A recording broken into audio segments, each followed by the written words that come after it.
Good morning guys, सुप्रभात। मैं कन्हैया कुमार एक बार फिर से आप सभी का तहे दिल से स्वागत करता हूं डेली करंट अफेयर के सेशन में हमारे यूट्यूब चैनल BHU एकेडमी के ऑनलाइन लर्निंग प्लेटफॉर्म पे। गाइस, आज है 27 जुलाई 2021 और सेशन को आगे बढ़ाते हुए 27 जुलाई 2021 को जितने भी इम्पॉर्टेंट करंट अफेयर के क्वेश्चन बनते हैं उनमें से 10 सेलेक्टेड करंट अफेयर के क्वेश्चन को इस वीडियो में डिस्कस किया गया है। ये सेशन 1 जुलाई 2021 से शुरू किया गया है और इसके पीछे 26 वीडियो पोस्ट किए जा चुके हैं। इसमें देखिए, राष्ट्रीय और अंतर्राष्ट्रीय स्तर के करंट अफेयर को डिस्कस किया जाता है। उस करंट अफेयर को समझने के लिए उसका विश्लेषण किया जाता है। साथ ही साथ उस करंट अफेयर से जितने भी जीके जीएस के प्रश्न बनते हैं तो उनको भी इस वीडियो में डिस्कस किया जाता है। BHU एकेडमी के द्वारा ये सेशन 1 जुलाई से शुरू किया गया है। देखिए, कोई भी यूनिवर्सिटी है जिसमें एडमिशन से पहले होने वाले इंट्रेंस एग्जाम अर्थात प्रवेश परीक्षा के संदर्भ में जो भी इंट्रेंस एग्जाम होते हैं, जैसे BHU, AU, CU, CET, SSC और जितने भी 10+2 लेवल के कंपटीशन के एग्जाम हैं, उसके दृष्टिकोण से ये करंट अफेयर का सेशन काफ़ी इम्पोर्टेंट हो जाता है। और देखिए, 2021 के सेशन के लिए CU, CET ने ये घोषणा की है, UGC ने घोषणा की है कि जो भी सेंट्रल यूनिवर्सिटीज़ हैं तो उनके CU, CET के तहत जो इंट्रेंस एग्ज़ाम होने वाले हैं 2021 के सेशन के लिए बता रहे हैं, तो वो इस बार होने वाले नहीं हैं। उसको कैंसिल कर दिया गया है और आशा किया गया है कि शायद ये 2022 से अथवा 23 से शुरू हो।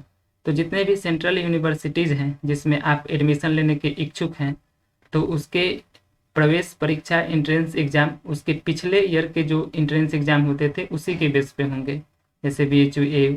तो आप लोग उसके अनुसार तैयारी कीजिए। जो कॉलेज के प्रीवियस पेपर है, उसके प्रीवियस गाइडलाइंस है, उसके अनुसार तैयारी कीजिएगा।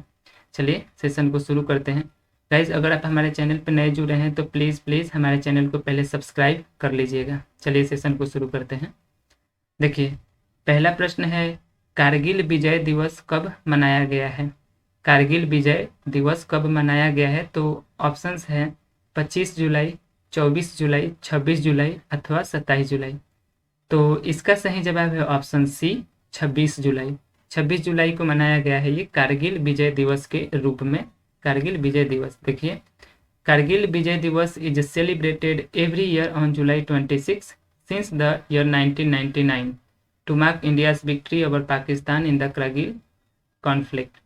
तो भारत और पाकिस्तान के बीच में जो कारगिल कॉन्फ्लिक्ट था 1999 में, तो 26 जुलाई 1999 को भारत को जीत मिली, भारत को इस संघर्ष में, कॉन्फ्लिक्ट में विजय मिली और तभी से 26 जुलाई से कारगिल दिवस के रूप में मनाया जाता है।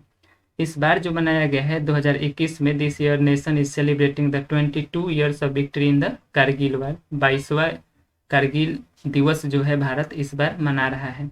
अब देखिए, कारगिल दिवस की जब बात आती है तो दो ऑपरेशन जो है इसके संदर्भ में काफ़ी इम्पोर्टेंट है। देखिए, ऑपरेशन विजय और एक दूसरा ऑपरेशन है ऑपरेशन व्हाइट सी।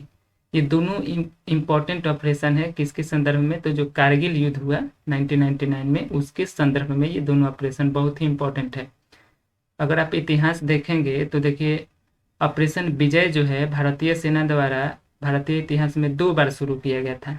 सबसे पहला ये ऑपरेशन विजय शुरू किया गया था 1961 में, जब ये जो क्षेत्र हैं भारत के, गोवा, अंजे दीवा द्वीप, दमन और दीव, ये 1947 के आज़ादी के बाद भी विदेशियों के आधिपत्य में थे। तो इन्हीं को भारत में शामिल करने के लिए, इन पर कब्जा करने के लिए भारत ने सबसे पहले 1961 में ऑपरेशन विजय चलाया था और जीत हासिल की थी।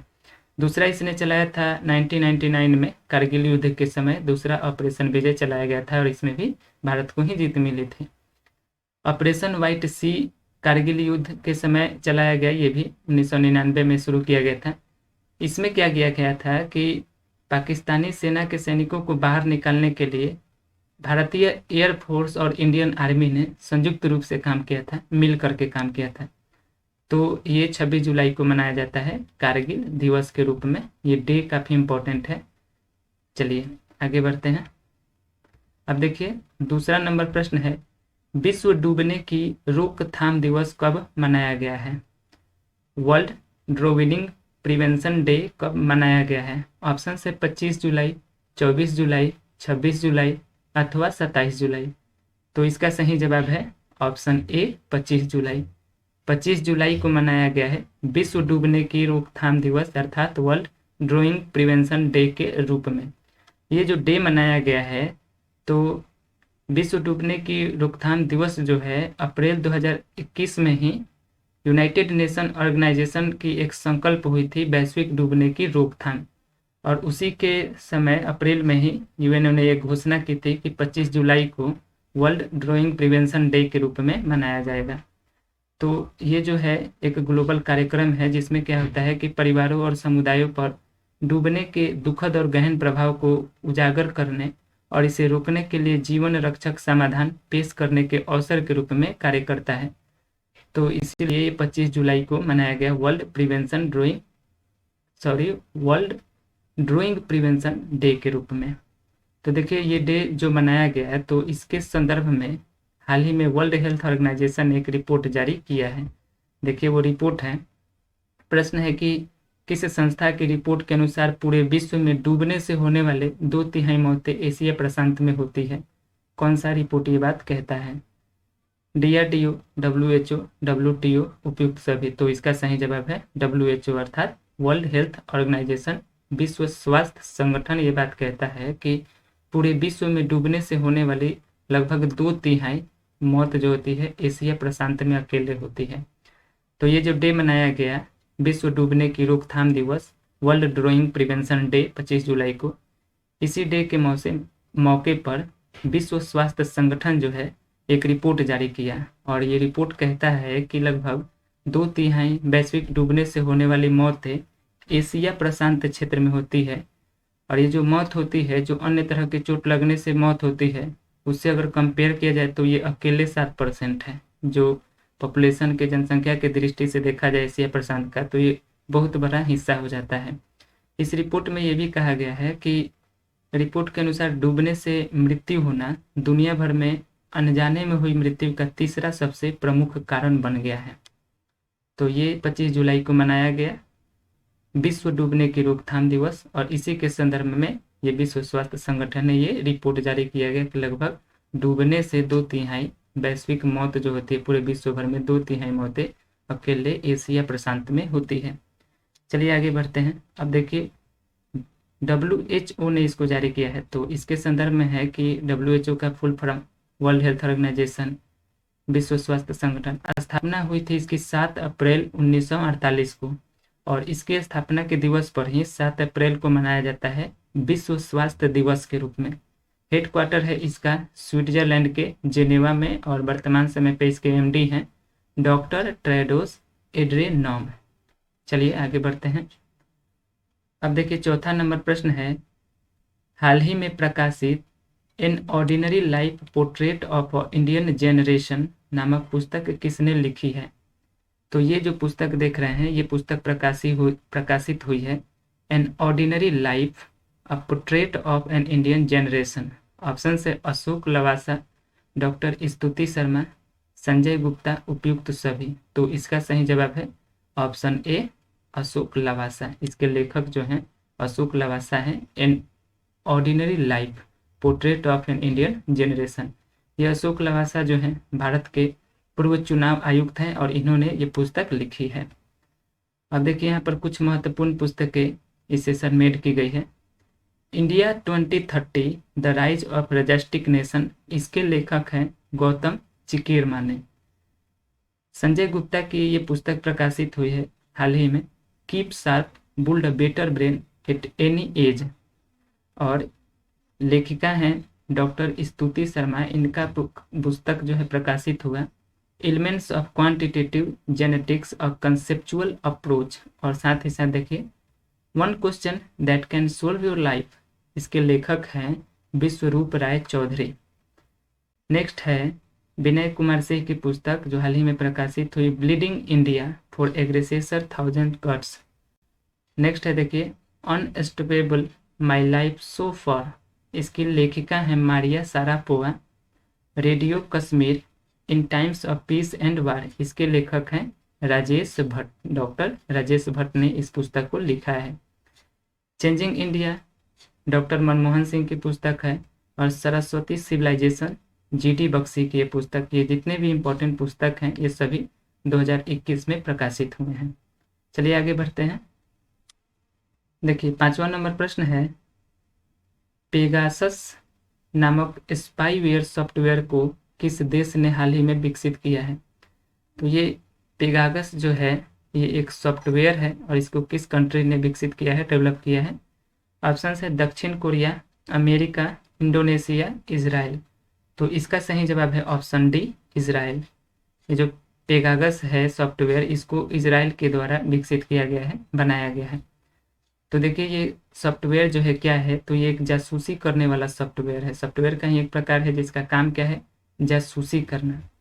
और जासूसी के संदर्भ में आप लोग को पता है कि जासूसी का मुख्य उद्देश्य ही होता है कि किसी भी सॉफ्टवेयर का इस्तेमाल होता है जो जासूसी के लिए बनाया गया है, किसी व्यक्ति का निजी डेटा जैसे फोटोज़, वीडियोज़, कॉल्स, मैसेजेस आदि को एक्सेस करना।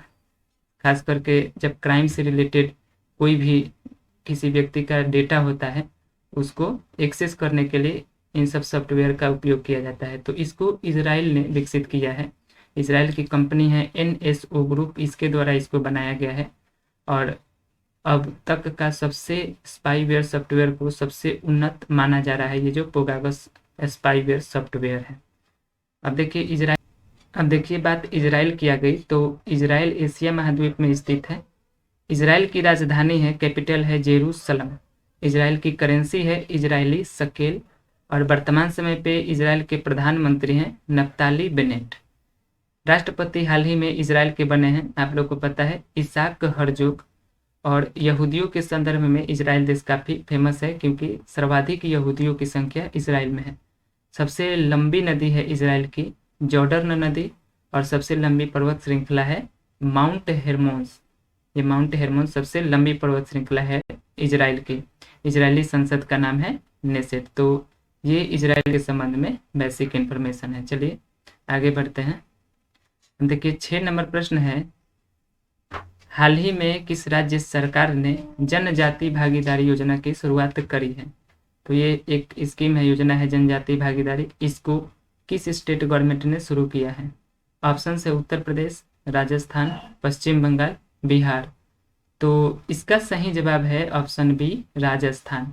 राजस्थान सरकार के द्वारा जनजाति भागीदारी योजना की हाल ही में शुरुआत करी गई है।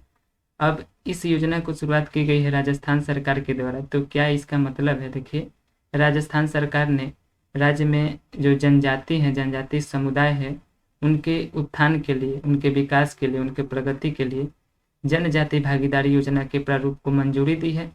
इस योजना के माध्यम से जनजाति समुदाय के समावेशी विकास, सतत विकास के लिए उनकी आवश्यकता के अनुसार कार्य करवाए जाएंगे ताकि उनका उत्थान हो सके, विकास हो सके। अब राजस्थान के मुख्यमंत्री अशोक गहलोत जो हैं 9 अगस्त को मनाया जाने वाला है विश्व आदिवासी दिवस। और इसी दिन जो है इस योजना का ये शुभारंभ करेंगे, इसी दिन इस योजना का उद्घाटन करेंगे, जनजाति भागीदारी योजना का। इस योजना के तहत देखिए क्या किया जाएगा, किस तरह से जो जनजाति हैं उनका विकास किया जाएगा, उत्थान किया जाएगा। तो इस योजना के तहत विद्यालय बनाए जाएंगे, लाइब्रेरी बनाई जाएगी, चिकित्सा केंद्र, आंगनबाड़ी केंद्र, माहवारी केंद्र, सड़क, पुलिया, जल संग्रहण ढांचे, एनीकट, पेयजल योजना, सामुदायिक भवन, इन सब आदि का निर्माण किया जाएगा। और इनका निर्माण किया जाएगा तो इनके माध्यम से लाभान्वित होने वाली जनसंख्या का कम से कम 75% भाग जो है ये देखा जाएगा कि जनजाति समुदाय का हो। इस योजना के माध्यम से ये देखा जाएगा कम से कम 50% जो भागीदारी हो वो किसका हो, जनजाति समुदाय का। और 30% हिस्सा जो भागीदारी जो आम जन सहयोग का हो इसमें। तो ये राजस्थान के द्वारा शुरू किया गया है जनजाति के उत्थान के लिए, उनके विकास के लिए जनजाति भागीदारी योजना। अब देखिए राजस्थान सरकार ने इसको शुरू किया है। तो राजस्थान की राजधानी है जयपुर और वर्तमान समय पे मुख्यमंत्री हैं राजस्थान के अशोक गहलोत। गवर्नर है राजस्थान के कलराज मिश्र और चीफ जस्टिस हैं इंद्रजीत मोहंती। 5 पड़ोसी राज्य हैं राजस्थान के, ये 5 पड़ोसी राज्य हैं, 5 राज्य हैं जो राजस्थान के साथ सीमा साझा करते हैं। मध्य प्रदेश, गुजरात, हरियाणा, उत्तर प्रदेश और पंजाब। लोकसभा सीट की संख्या है राजस्थान में 25, राज्यसभा सीट की संख्या है 10 और विधानसभा सीट की संख्या है 200। अगर क्षेत्रफल की दृष्टि से आप लोग को पता है कि राजस्थान भारत का सबसे बड़ा राज्य है। लोक नृत्य में देखिए कठपुतली नृत्य, चाकोरी, पनिहारी और मोस्ट इम्पॉर्टेंट लोक नृत्य है घूमर। ये राजस्थान के सभी लोक नृत्य हैं। नेशनल पार्क में रणथंभौर राष्ट्रीय उद्यान, सरिस्का बाघ reserve, Mukundra hills tiger reserve, ये सभी राष्ट्रीय उद्यान राजस्थान में ही स्थित हैं। चलिए आगे बढ़ते हैं। अब देखिए 7वां नंबर प्रश्न है, किस संस्था के द्वारा renewable integration in India 2021 report जारी किया गया है? तो ये रिपोर्ट है रिन्यूएबल इंटीग्रेशन इन इंडिया, इसको किस संस्था ने जारी किया है? ऑप्शन है नीति आयोग, अंतर्राष्ट्रीय ऊर्जा एजेंसी, उपयुक्त दोनों, इनमें से कोई नहीं। तो इसका सही जवाब है ऑप्शन सी, उपयुक्त दोनों। अर्थात नीति आयोग और अंतर्राष्ट्रीय ऊर्जा एजेंसी ने मिल करके renewable integration in India 2021 report को जारी किया है। देखिए नीति आयोग और अंतर्राष्ट्रीय ऊर्जा agency IEA international energy agency के सह संबंध द्वारा ये जो renewable integration in India 2021 report है इसको जारी किया गया है।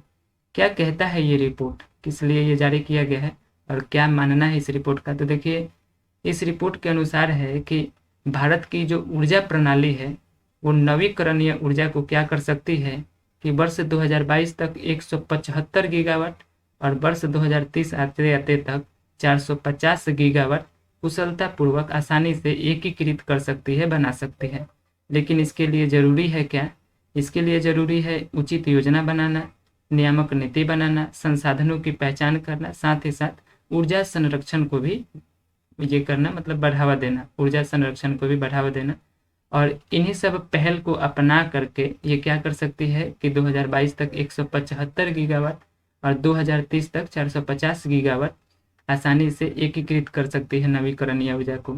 इतना सक्षम है भारत की ऊर्जा प्रणाली, इस रिपोर्ट में ये कहा गया है।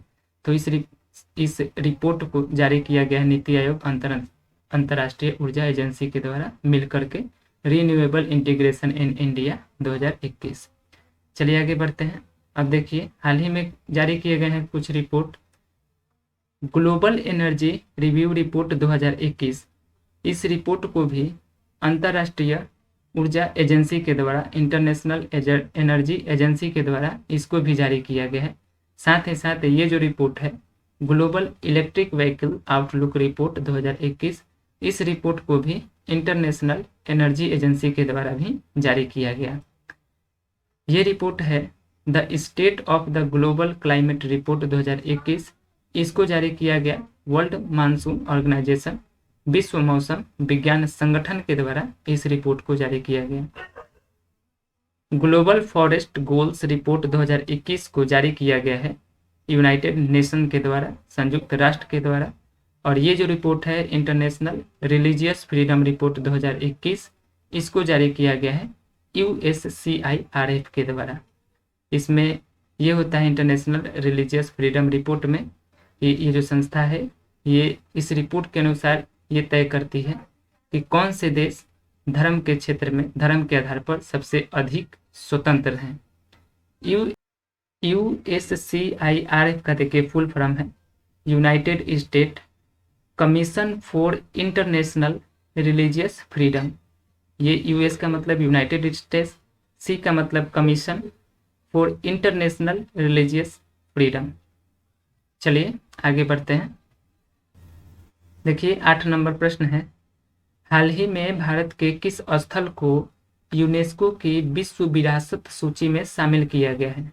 भारत का कौन सा ऐसा स्थल है जिसको हाल ही में विश्व विरासत सूची वर्ल्ड हेरिटेज लिस्ट में शामिल किया गया है? ऑप्शंस है अयप्पा स्वामी मंदिर, मीनाक्षी मंदिर, काकतीय रुद्रेश्वर मंदिर, इनमें से कोई नहीं। तो इसका सही जवाब है ऑप्शन सी, काकतीय रुद्रेश्वर मंदिर। देखिए इमेज में ये है काकतीय रुद्रेश्वर मंदिर, तेलंगाना में ये स्थित है और इसी को हाल ही में यूनेस्को की विश्व विरासत सूची में इसको शामिल किया गया है। देखिए यूनेस्को का 44वां सत्र का आयोजन हुआ था 25 जुलाई 2021 को।